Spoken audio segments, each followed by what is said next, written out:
Hey beautiful people, what is up and welcome back to the channel. Welcome to another video. For today's video, I'm actually going to be doing a favorites and fails. Now, I don't do these on a monthly basis because quite frankly, I don't really have enough new products typically to test to do a favorites or fail video. And so this video is actually going to be using products that I've been testing pretty much all year. So I guess we kind of like quarter way through the year. So this could be my quarterly favorites and fail video. Are we a quarter way? January, February, March. Yeah. Sorry, I had to do the math there real quick. So I guess what I will probably be doing from now on is a quarterly favorites and fail video. Now, if this is your first time watching me, welcome. Here on my little corner of the interwebs, I like to share all the tips and tricks and best practices that I know for finding high-end luxury and indie makeup at the best prices, because I personally don't believe in paying full price for makeup, and I don't think you should have to either. So if that sounds like something you're interested in, go ahead and hit that subscribe button. Join the fam, because it is a vibe over here. Now, this isn't necessarily going to be a super long video. I tried to keep it really, really short. And maybe two disclaimers. One, these are my opinions. So if there's something that I like that you don't like, it is okay. And if there's something that I actually despise, and despise is a strong word, if there's something that I don't like that you love, it's completely okay. We all have different preferences. We all have different skin tones, skin types, all that fun jazz. We may live in different climates. So all of those things can contribute to whether or not a product will work for me. And you have to think about it from the perspective of, is this going to work for you? Do we have the same preferences, likes, dislikes? Do we have the same skin tone? Do we have the same skin type? All that fun jazz. Do we like to apply our makeup the same way? So seriously, please, let's not turn this into a fight back and forth in terms of whether or not my opinions are right or wrong. It is just an opinion. Okay, I want to make sure I got that out of the way because people get real touchy about certain products, and I'm not gonna lie, I'm a little terrified getting into the fails part of this video because I feel like people are gonna come from my neck over some of the products that I am not quite fond of. But let's not dilly-dally. Let's go ahead and dive in, starting with my favorites. Okay, and I'm going to hold the eyeshadows for the end because I think that's what everyone's excited about. But anyways, let's start with something super duper simple. My first favorite has to be the Blend Buddy Mascara. I don't think this actually has it does have a name. It's the Omni Lash Mascara. I did get this in PR. I've been using it for some time now, and I actually really enjoy this mascara. When the brand released this, and this was their first release of the year, and the only thing they've released thus far, sans the Ellis collection, which I am going to be getting in PR. I'll let you guys know when I actually have it in hand. But this mascara, when they released it, they teased it, they described it as just a good mascara. And honestly, that is like literally the perfect definition for this. It is just a good mascara. Like, it goes on really well. I don't find that it is too liquidy or too thick. It doesn't cause any clumping or anything. Like, it's a good mascara, point blank, period. And it's also really affordably priced. One thing I hate is how expensive mascaras can be, because I find a lot of them just do the exact same thing and they don't warrant the huge markup. So this is just $13. Mascaras can run you up to like $28, $30. And the fact that this is less than 15 is amazing. I wish it was less than 10, but I wish all mascaras were less than 10, but that's just me. So let me just show you guys the wand of this mascara. So it is pretty decently sized. It's smaller than the Too Faced Better Than Sex, but it does have that sort of hourglass shape where it curves into the center a little bit. So I really like that it is a little bit of an hourglass, but it's not too big. The issue that I had with the Too Faced hourglass shape is that it was sometimes a little too large, which can be very scary when you're trying to get right up under the lashes. Now, what I appreciate about this is that for me personally, it adds both volume and length, and does it in a very simple way. It's not over the top. Even if you build up 1, 2, maybe 3 coats, it doesn't get too clumpy, too thick, or too heavy. I also think that it can do a relatively decent job at getting into the waterline. It's not the best because this is pretty large for the waterline in my opinion, but you can make it work. So overall, I've been really loving this. I've been using it ever since I got it. I haven't noticed anything with it drying out or anything like that. And I like that when it dries on the eyes, it doesn't get too crunchy or flaky, because that's one of the issues too, I think some of the more popular high-end mascaras have, is that they dry down and then they flake and then they end up in your eye and it's absolute trash. None of that. It just kind of stays on. It doesn't flake off, and when it comes time to like wash it off, it comes off pretty easily. So it doesn't really transfer or anything like that. So again, just a good mascara. That's the first thing I have to mention. The next favorite is a relatively new favorite of mine. I have been enjoying it, and I don't think it's going to be a favorite for everybody. And that has to be the Guerlain, what is this even? Meteorites. I was like, the Guerlain Pearls. No, it's the Guerlain Meteorites. So this is the newest version. This is something that they bring out every year in different packaging. This is actually my first time trying the Meteorites. I'd seen it before and I wasn't entirely sure what it was or what it's supposed to do. My understanding is that this is a finishing powder. This is what you put after you're done putting everything on your face to just kind of like finish everything, set it all in. It's not a setting powder, it's a finishing powder. So, couple of thoughts. One, I think the packaging is absolutely adorable, but honestly, it's not necessarily the most luxe. And I say that because this is actually quite light. I wish it was a little bit heavier and had a little bit more substance to it. Other than that, the design though is really beautiful. It's super duper intricate and just kind of luxe looking. So it's something that I would love to have just like sitting on the desk, because I do think it's a nice piece visually. I just wish it was a little bit heavier. I believe this retails for $75, $72. So it's up there, which is why I kind of expected it to be a little bit on the heftier side. Now, when you open it up, you have to pop off the... Okay, hold on. There we go. When you open up the tin, it does come with a little powder puff that does have the Guerlain logo on there. There's no other protective covering. So when I first got it, it looked like this. And I was like, did they send me a used product? No, that's just what it looks like. Now, this does have a little bit of pearl in there. So when you finish off your face, it does add a little bit of a nice glow. But I like this because one of the things with finishing powders sometimes is that the glow can be a little bit too much. And as somebody who is an oily skin gal, I feel that this is perfection. I think that they have perfected the amount of glow that I, or someone with oily skin, might actually want to use. That's just... Now, I did pick this up in the deepest shade. This shade is called Amber. And let me see if I can do a quick swatch. And you can go in with like a brush. You don't have to use the puff that comes with it. I'm just going to do a quick swipe so you can see what it looks like on my hand. I think this is just the perfect... You see that nice little, just very subtle glow. So I think that this is the perfect shade for my complexion for deeper folks. It doesn't have too much color or anything to it. The issue that I think a lot of people will have with this is the scent. It has a very department store, old lady, grandma kind of scent. Like, it smells like a grandma. There's no other way to put it. Like, it literally smells like a grandma. And some people may not like that. It definitely gives that, like, because I think back to the days when I believe my grandma, she used to have those like old school powder puffs in her bedroom, and it had that scented powder. It was like scented baby powder, kind of. That's what it smells like. That's literally what this smells like. And that may not be your vibe. It may. And the other thing too about this scent is the scent doesn't quite fade. Sometimes you'll have products that are fragrance, but they do fade over time. I found that this actually is quite distinct, and it stays for a very, very, very long time. It does not dissipate quickly. So if this is something that's going to bother you, if you are somebody that suffers from like headaches from fragrances, you may not actually like it. But personally, I actually enjoy the scent. I think it's quite nice, but that might be a preference thing for folks who decide that they don't want to pick this up. The next two favorites that I have are from REM Beauty.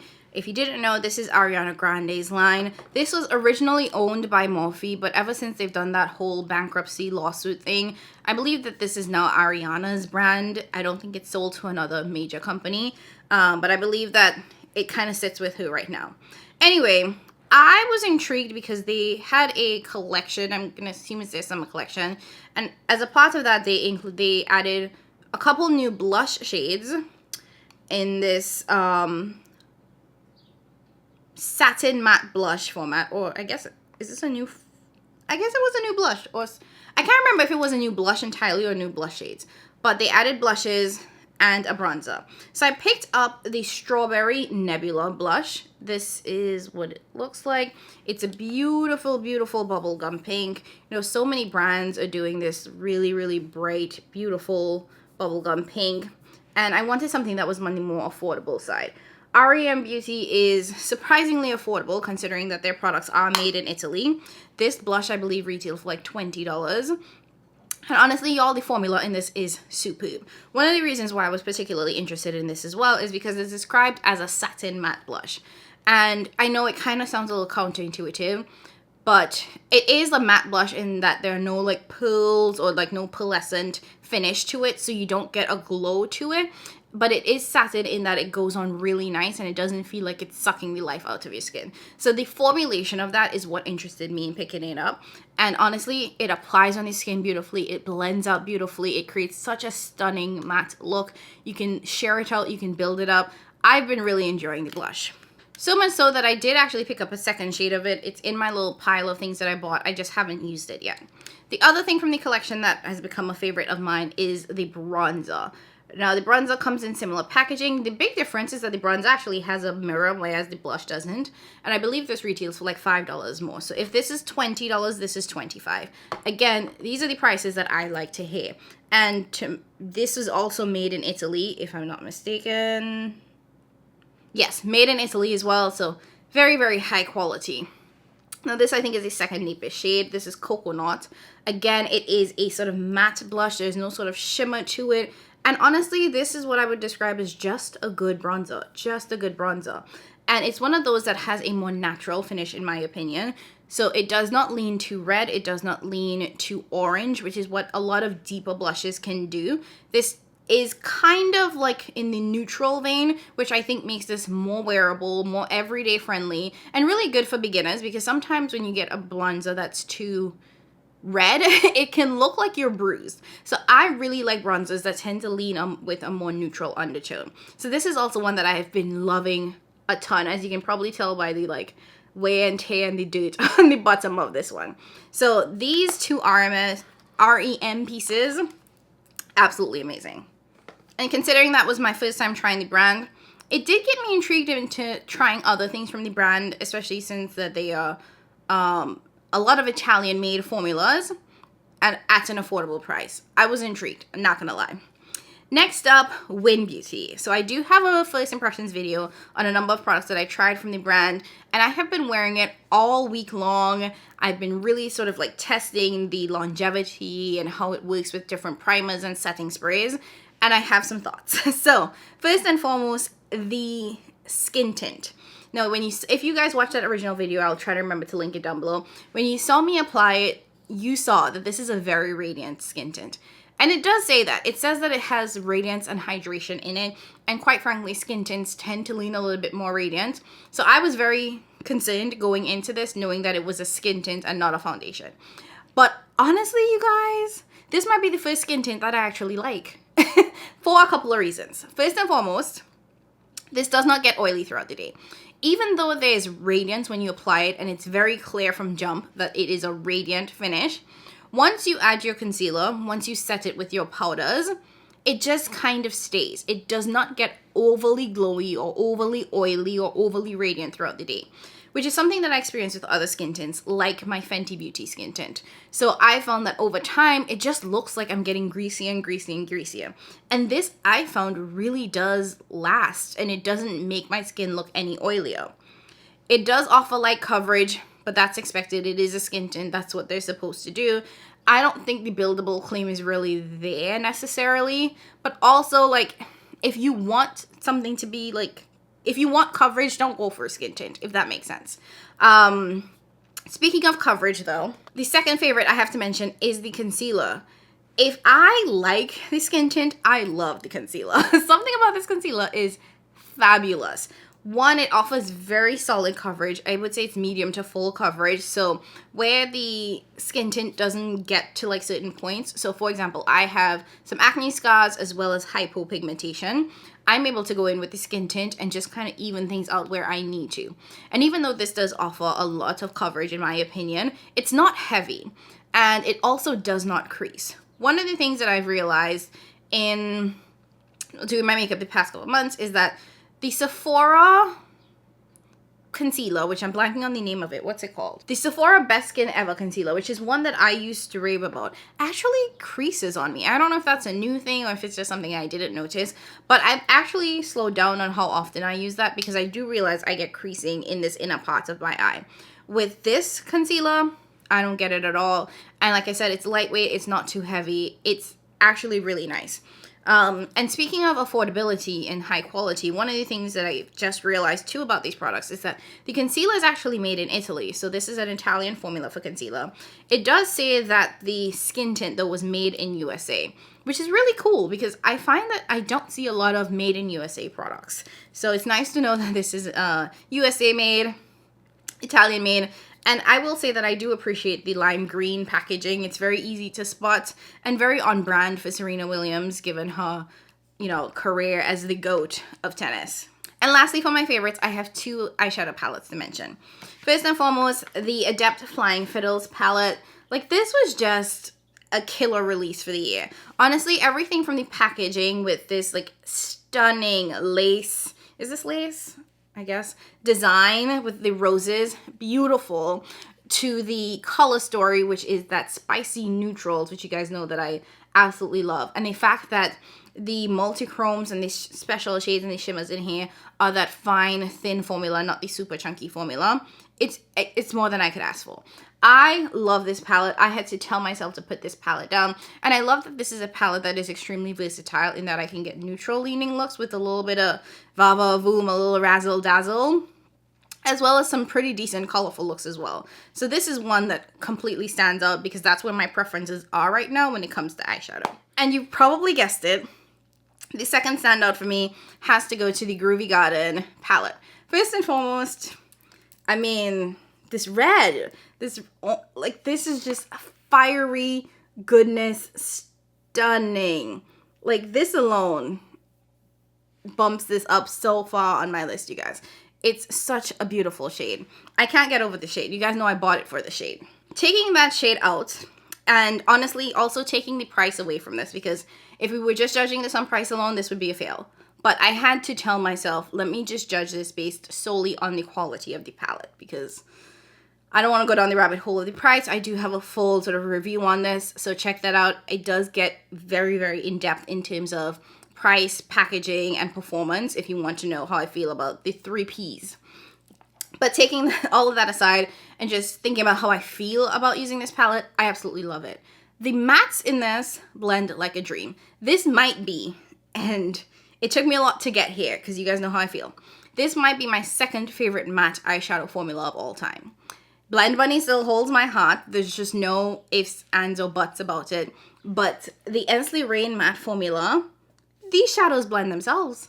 They blend themselves, and they blend themselves quickly. So if you're someone that's in a rush, if you need to, like, you know, quickly throw something on the lids, these shadows blend themselves. And I was so surprised by how well they performed, and also how, even though there's, I don't want to say dupes in this palette in terms of like some of these shades are very, very similar to each other.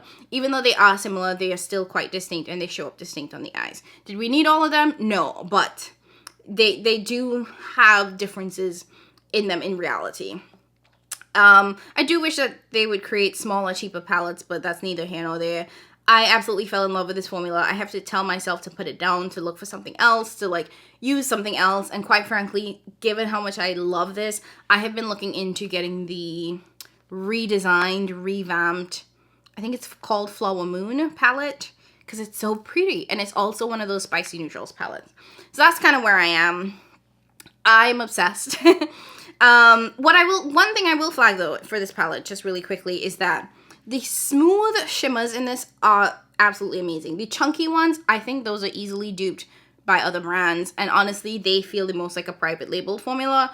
but the really, really smooth shimmers are superb and really stand out to me.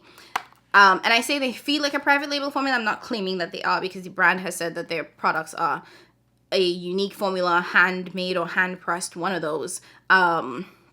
So it's supposedly a unique to them formula. And, you know, I'm definitely going to be looking out for Ensley Rain, seeing what else they have coming down the pike. I hope that they continue to have palettes that are in that price range of that $69, because every time they go over $70, I feel a little twinge. But the $69 price point is the same as like Adept and some of the other brands that I currently shop from. So I'm comfortable there. And given that I now know what the formula is like, I'm going to be like looking. I might be dipping and dabbing and, you know, sticking my toes into the Ensley Rain brand a little bit more. All right, that's it. Okay, so that's all that I wanted to mention in terms of like absolute favorites. Now, there are a number of other products that I have been loving, but those are the ones that stood out to me as of right now in this first quarter. Next, let's get into the feels. Again, quick reminder, this is just my opinion. This doesn't mean that it's a bad product or anything like that. It just means that it's not for me. Just saying. Okay. So first and foremost, first feel has to be the RMS bronzer. I do have a first impressions video on this if you guys were curious. I picked this up from QVC because it launched there early, and I was like, ooh, bronzers. Bronzers are my second favorite part of my makeup routine. Outside of eyeshadow, I love a good bronzer. So when I saw that they were coming out with bronzers, I was like, ooh, this looks stunning. It does have a little bit of like a pearl finish to it.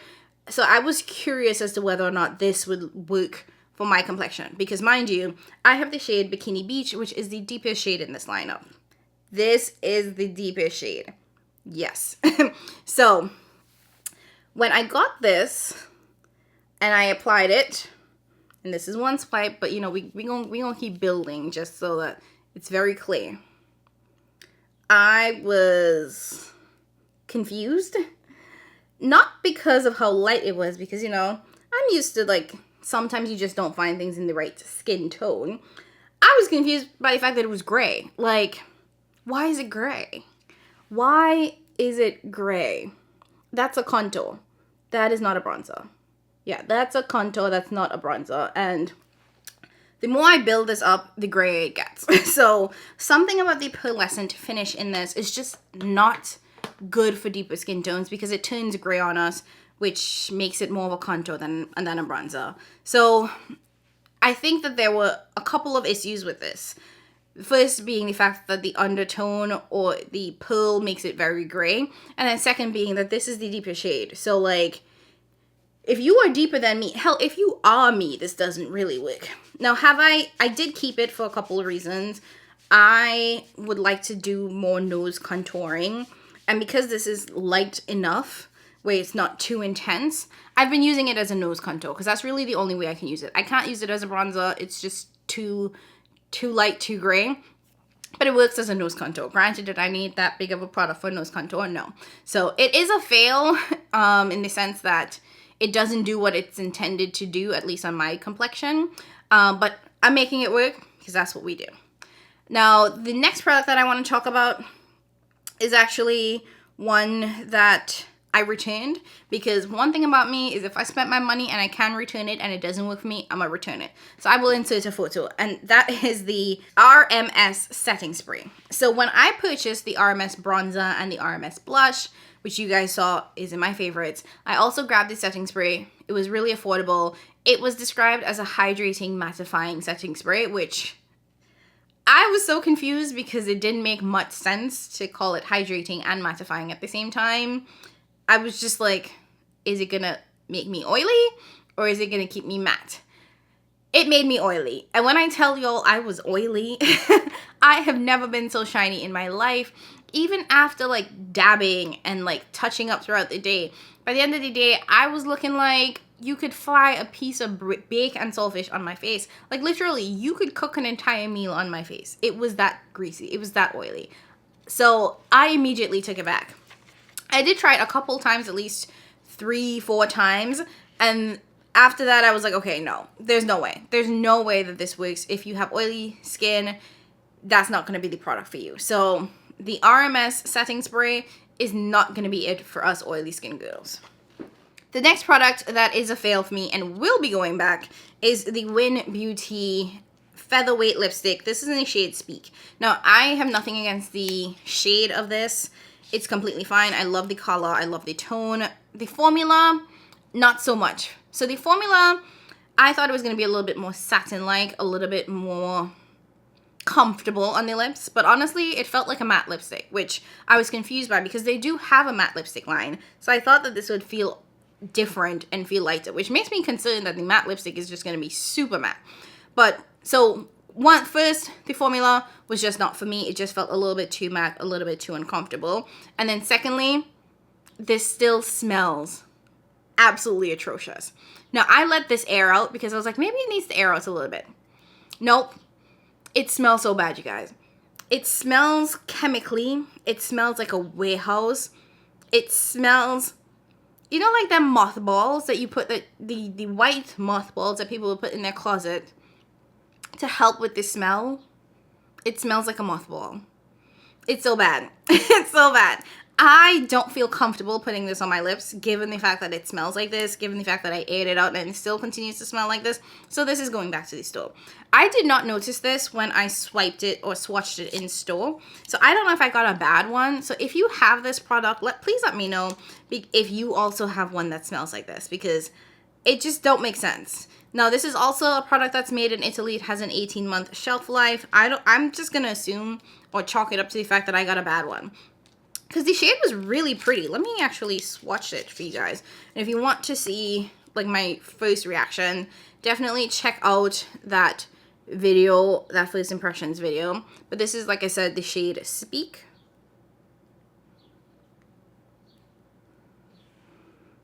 Yeah.